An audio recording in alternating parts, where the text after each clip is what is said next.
So the primary part that we're going to look at today are units and numbers. The units that we are going to be interested in come from what is commonly referred to as the International System of Units, the SI system.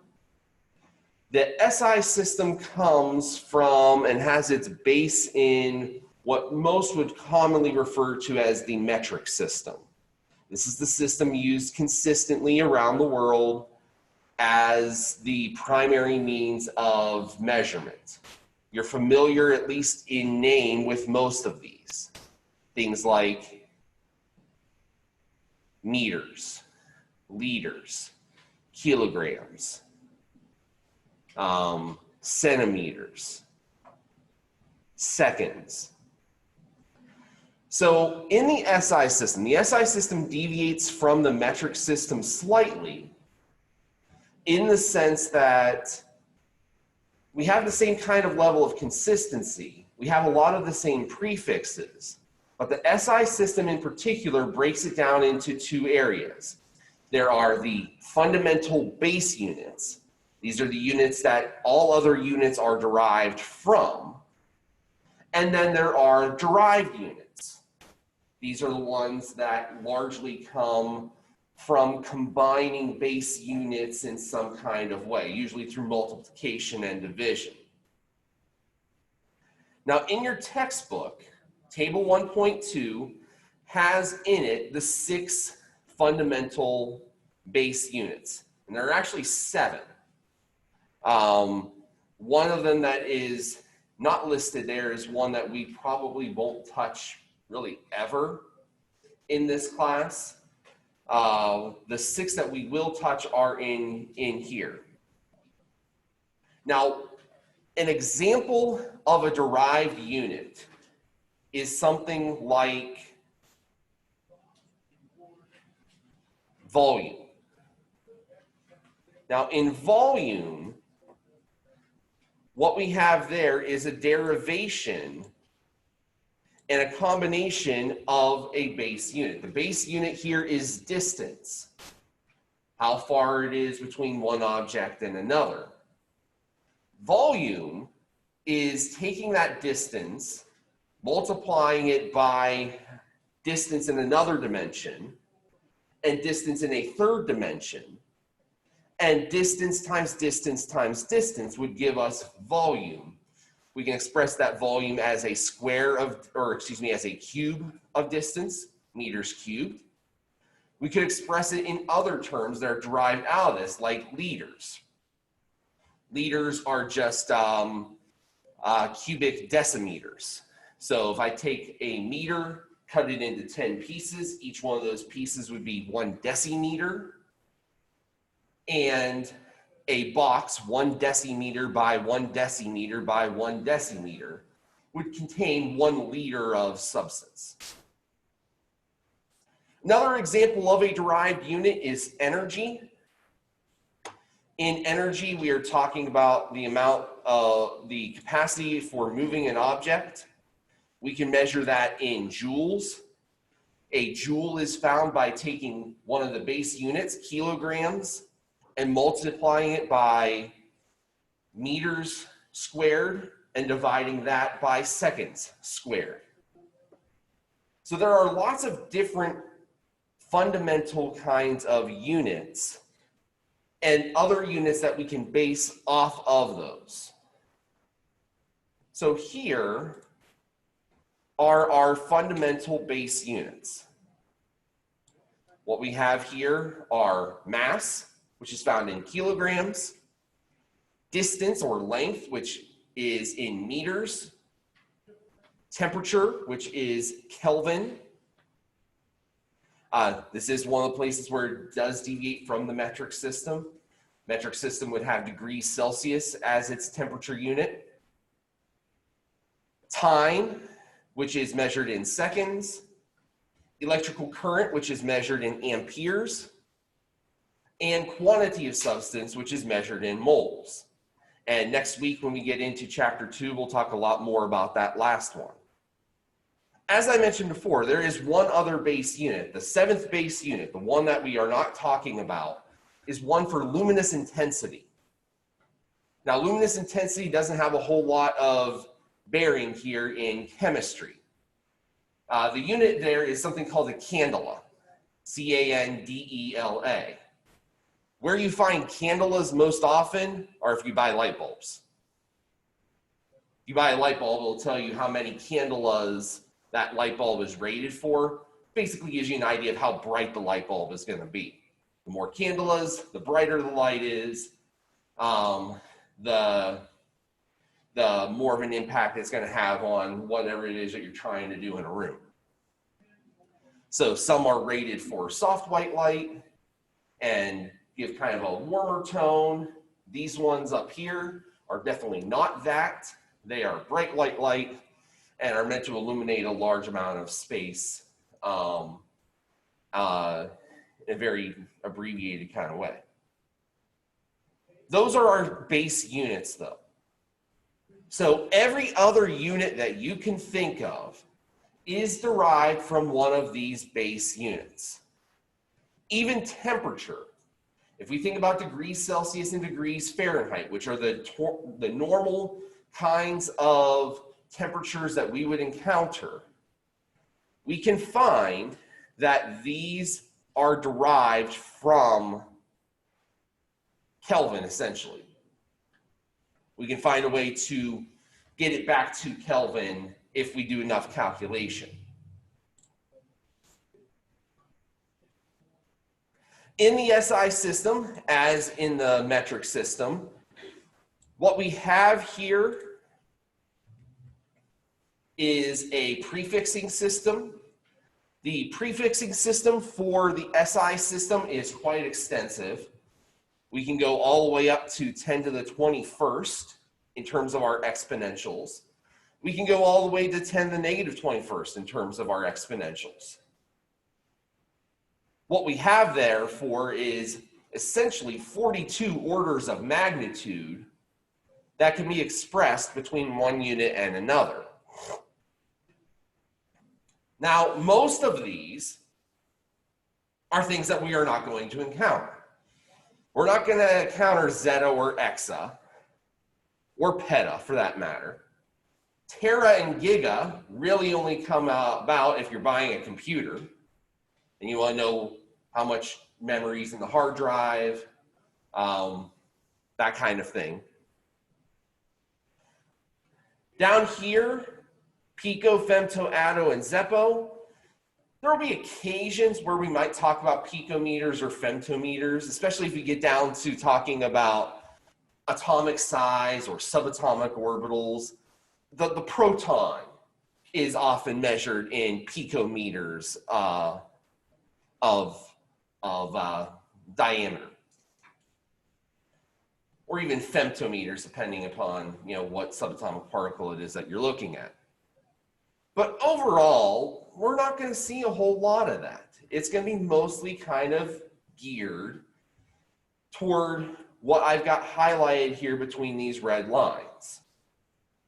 Mega, kilo, hecto, deca, deci, centi, milli, micro, and nano.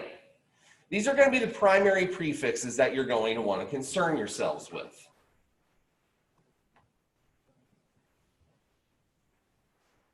Now, a word of caution.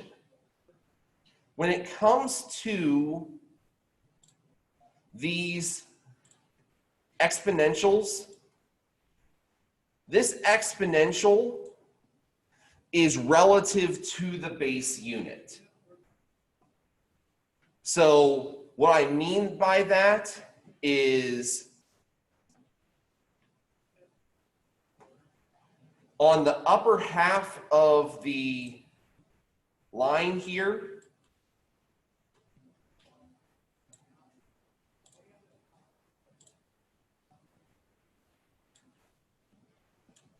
we can express this as there are 100 meters in a hectometer.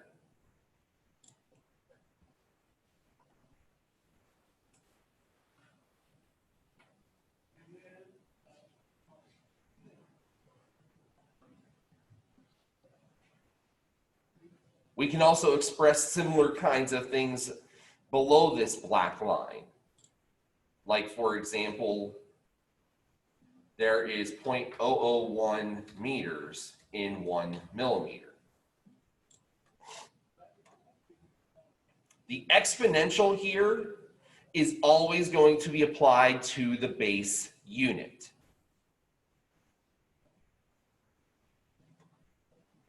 So if I wanted to use the exponential or the numerical, that number gets attached to the base unit.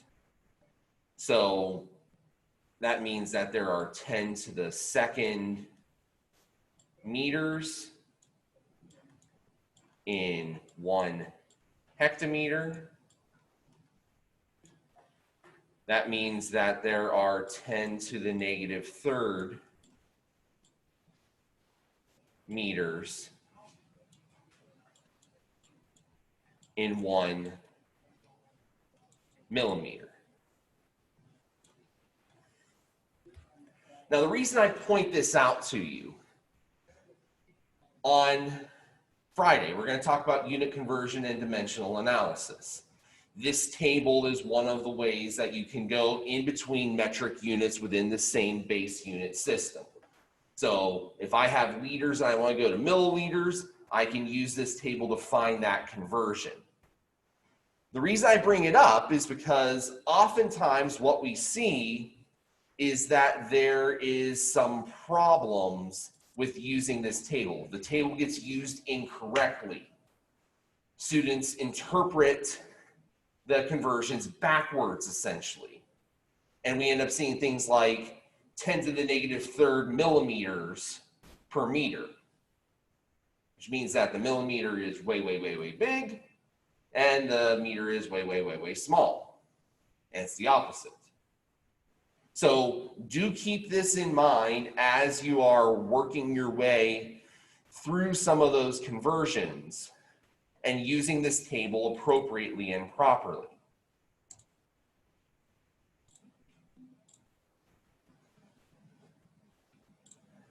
But moving on, now we talk about temperature. Now, temperature is a measurement in particular of the amount of heat energy that is present in a substance.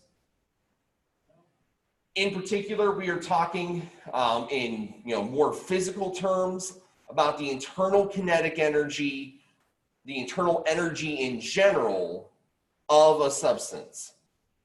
The greater its temperature is, the greater its molecular motion is. And so the higher the temperature goes, the faster we see those molecules moving. The lower the temperature is, the slower those molecules are going to move by contrast.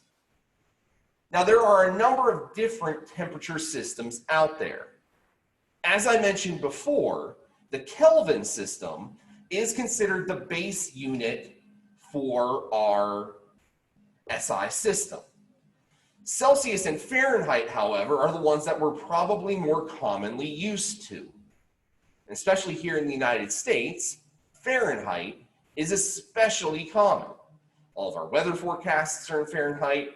All of our appliances measure in Fahrenheit. That's our common unit.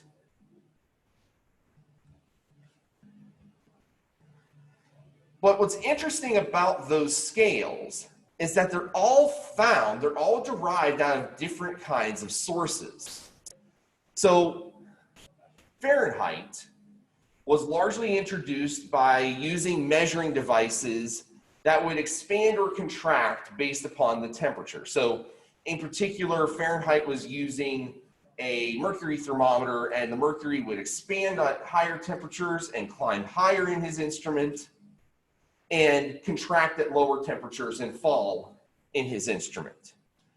And based upon the thermal expansion and contraction, he was able to devise a system, relatively speaking. Celsius did something similar, but set his up based upon this is the freezing point of water, and this is the boiling point of water. And these are my two values. Those are what I'm going to use to make that determination. Whereas Kelvin scale, as I mentioned before, is specifically based on the lower limit of temperature. It is an absolute scale.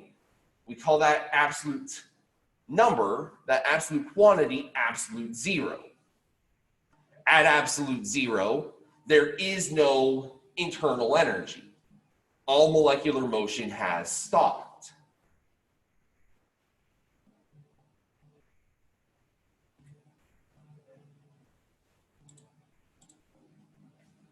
So if I compare the three scales against each other, what we have here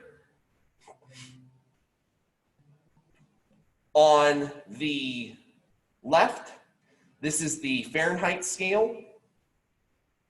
On the far right, this is the Kelvin scale. And I want to point out a couple of key differences between them. First of all, we can highlight the area here that surrounds the freezing point and the boiling point of water. And what I want you to notice is a couple of things. On the Celsius scale, we can see that the difference between freezing point and boiling point is 100 degrees. If I walk over to the Kelvin scale, I see that the difference between freezing point and boiling point is 100 degrees. Well, what does that mean for these two scales against each other?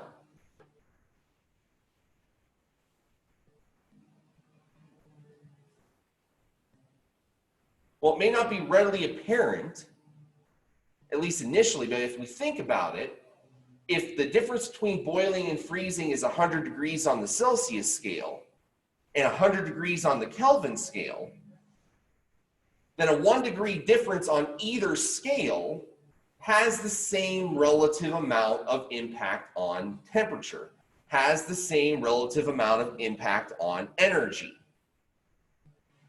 The two scales are essentially the same.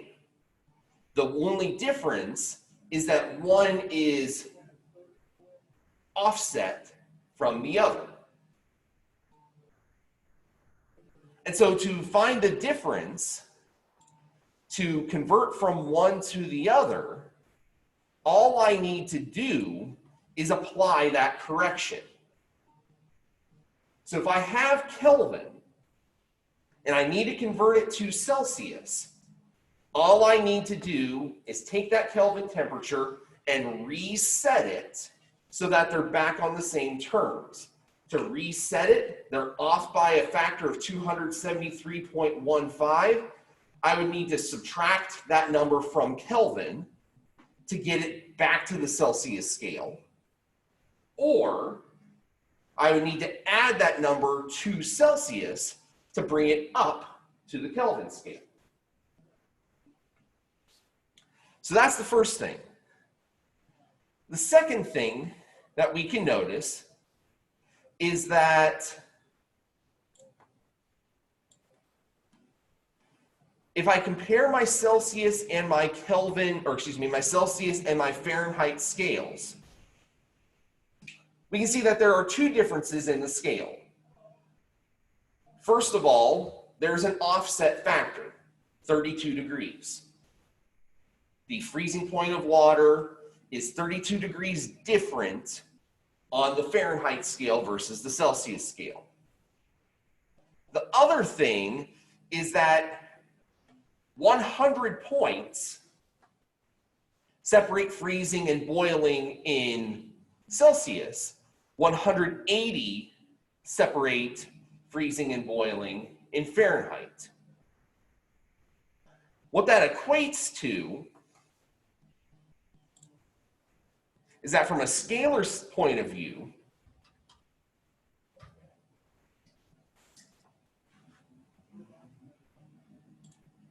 my Celsius, or excuse me, my Fahrenheit scale is 1.8 times faster than my Celsius scale was. 180 versus 100. takes 180 points to go the same distance that 100 points went on the Celsius scale. 180 divided by 100 is 1.8. So that's where this secondary equation comes in. So this is the way that your book phrases it. I don't really like this particular version because fractions kind of stink. And if you have to put a fraction into your calculator to do the calculation, sometimes you don't come out and putting it in the right way. Especially if you've got to do this subtraction business first, or you've got to do an addition. I actually prefer a modified version of this. And the modified version is very similar.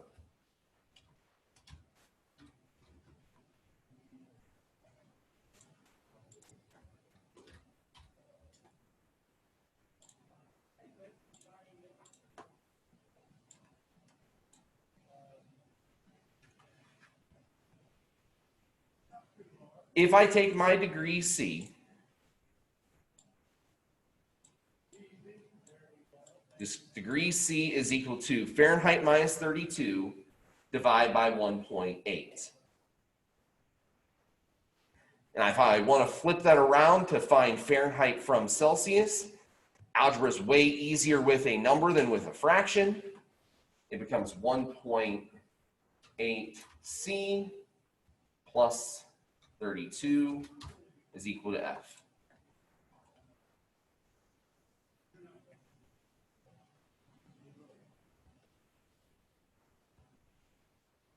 Where do those numbers come from? Well, they come from the scalar differences between the two temperature scales, between the two temperature factors. That's where they come from. That's where we can derive them. And so 5/9 or 9/5, well, 9/5 is 1.8. Dividing by 1.8 would be the same as flipping that fraction. That's where the 5/9 comes from.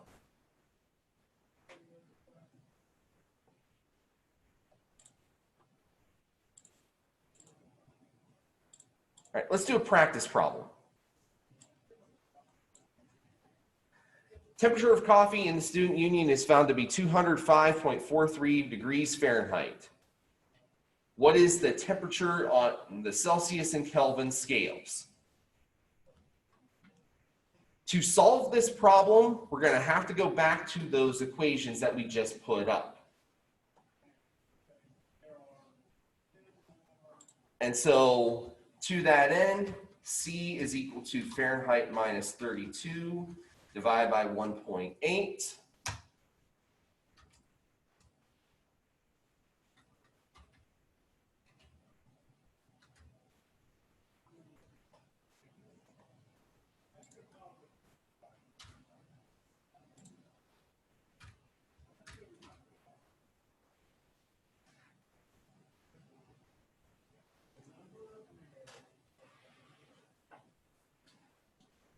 And so for problems like this, we have to remember our order of operations.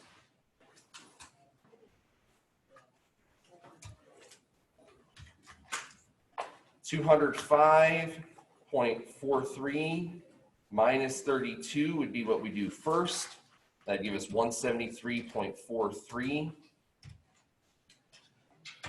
Then we divide that by 1.8.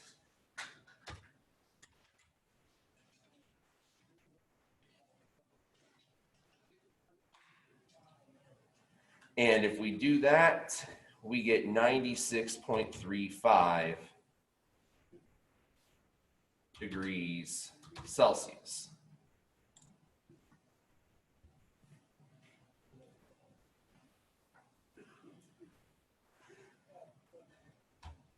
Now, if you're concerned at all about significant figures, in problems like this, we do not have to be. As you saw, the conversions that we did were aligned very much so in the math, and so they are exact. It is exactly 32 degrees between the 0 point and the 32 point for the freezing. It is exactly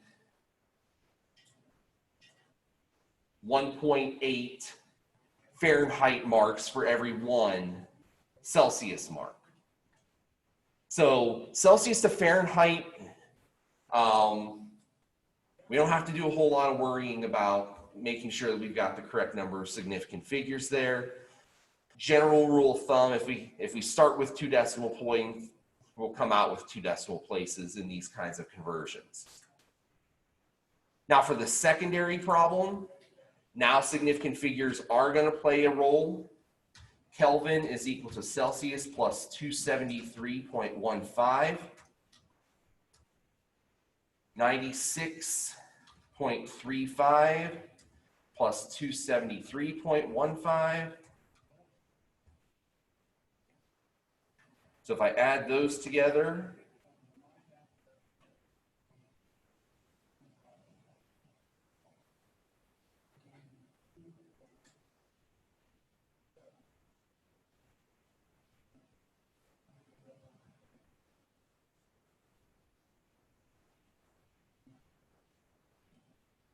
I get 369.50 Kelvin.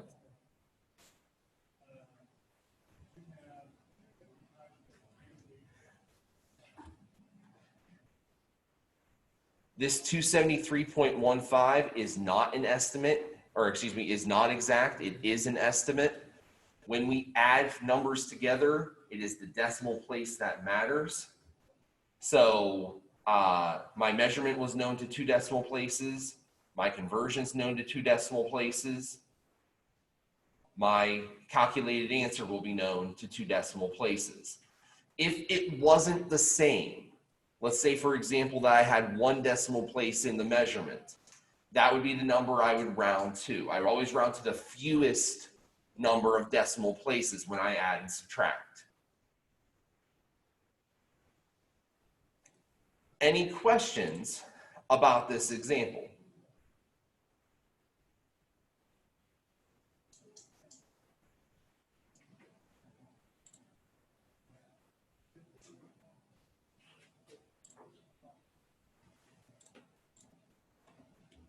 All right, then let's ask this question. You're not going to be able to break into small groups for obvious reasons, but I want you to sit and think about this for a second. We'll talk about it as a group together. We've referred to the Celsius and the Fahrenheit scales as relative scales. We've referred to the Kelvin scale as an absolute scale. What do these terms mean? How do they ultimately relate our ability to measure energy on each scale? What makes the absolute scale absolute? What makes the relative scales relative? So take a minute and think about that. And we're going to come back and try to reason our way through it here in just a second.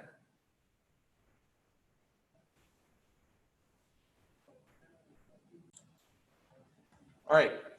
Anybody have an answer? Anybody want to posit a guess, a theory? Go ahead.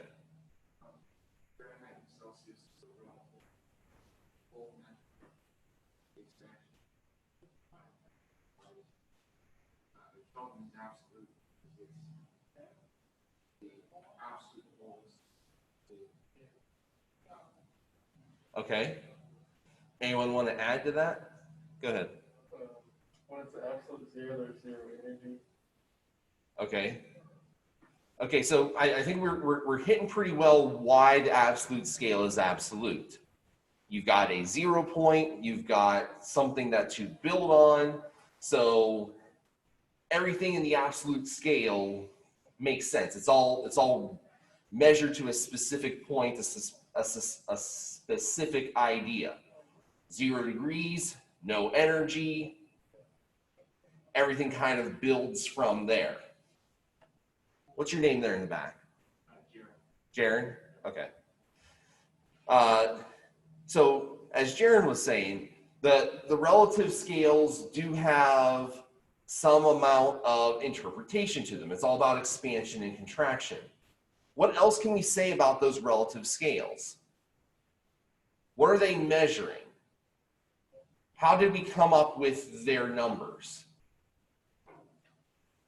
Yes, go ahead. One's based on the expansion of liquid and the other one's based on the freezing point. Okay, so the relative scales have definitions.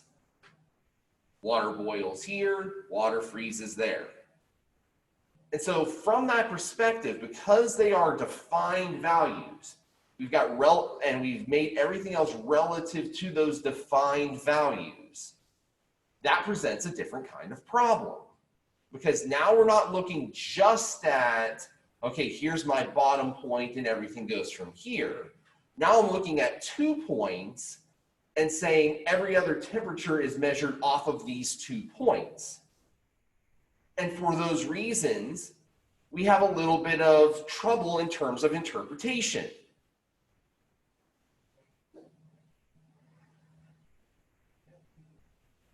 If you go outside one day and it's 10 degrees, and you go outside the next day and it's 20 degrees, that doesn't mean that it's twice as hot the second day. Those values are relative. They're relative to the freezing point of water.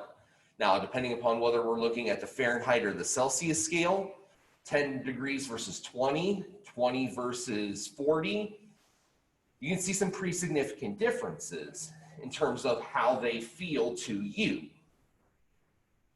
But if we do it on the Kelvin scale, I can track that to a specific idea, that certain amount of energy.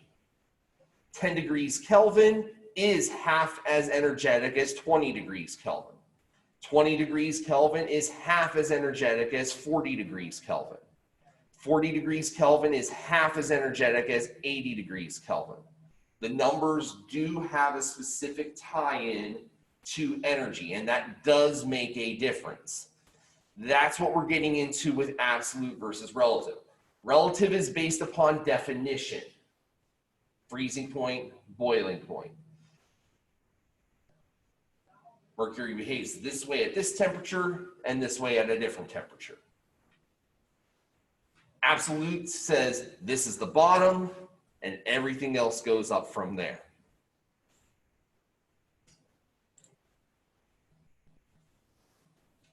Let's talk about some measurement values.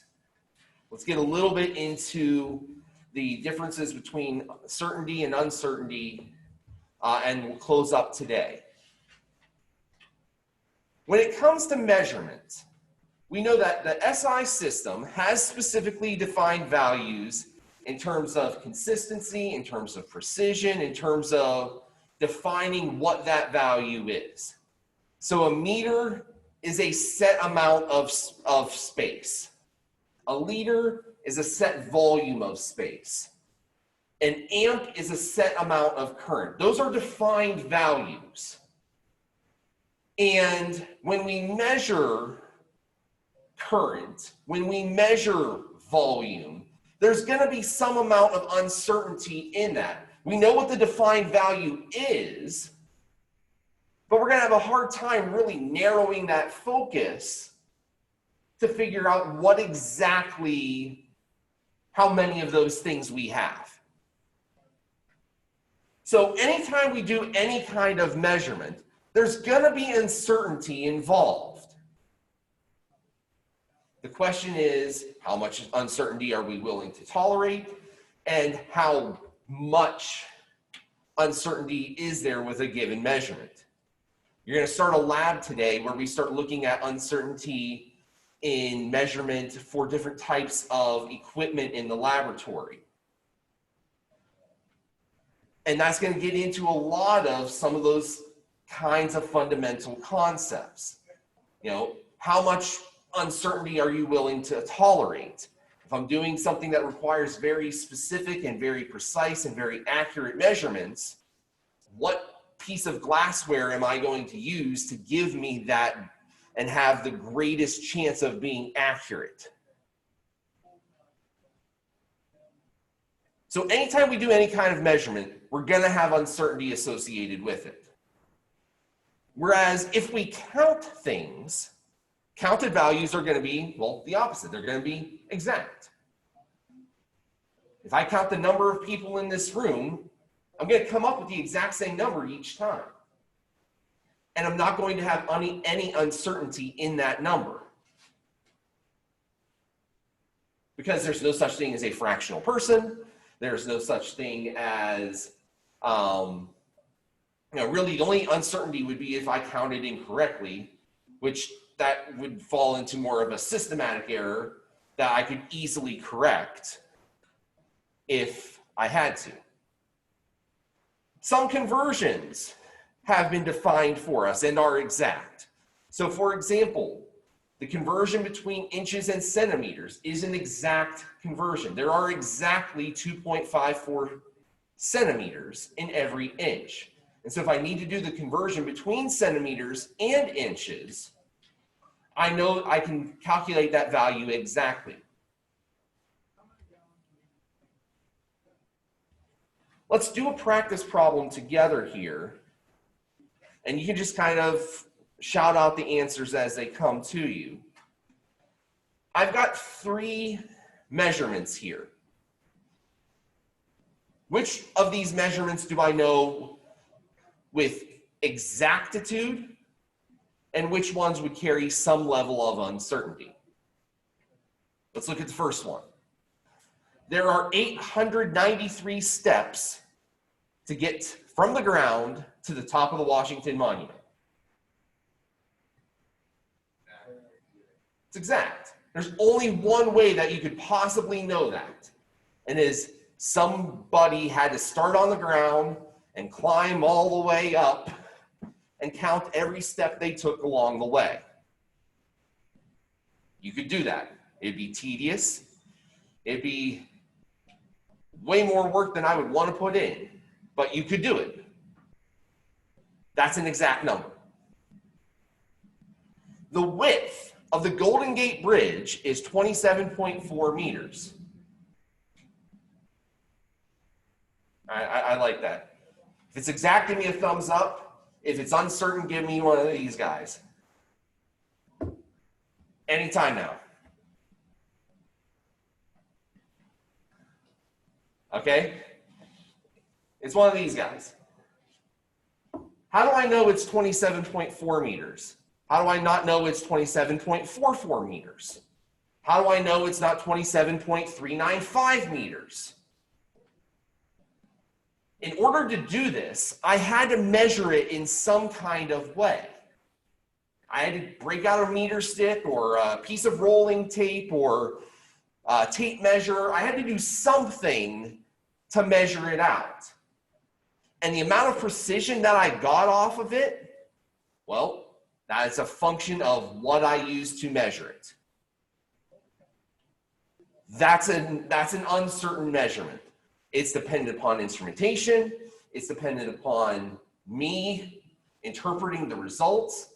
There's no exactness with it. A gold nugget has a mass of 3.4590.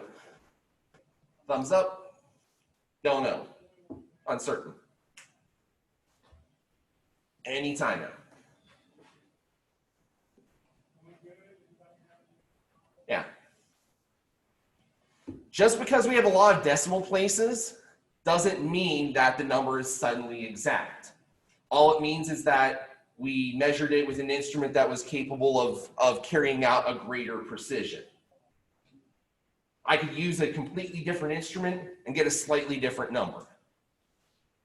So where this is going, and what you'll see in the lab later this week, so either this afternoon or tomorrow for most of you, is this. Every measurement that you take has uncertainty associated with it. How much uncertainty is present depends upon the instrument that you use. And every measurement that you take is going to have one and only one uncertain digit. And that uncertain digit is the last one that you record. It's the last decimal place. So obviously, the more decimal places you have, the more of those places you know with certainty. But nonetheless, that last one is still going to be uncertain. This is going to catapult us nicely into talking about significant figures and how significant figures play into this idea of accuracy, precision, and measurement. And that'll be a topic for Friday's lecture. So unless there are any questions, let's close it out, and I will see you on Friday. Have a good day.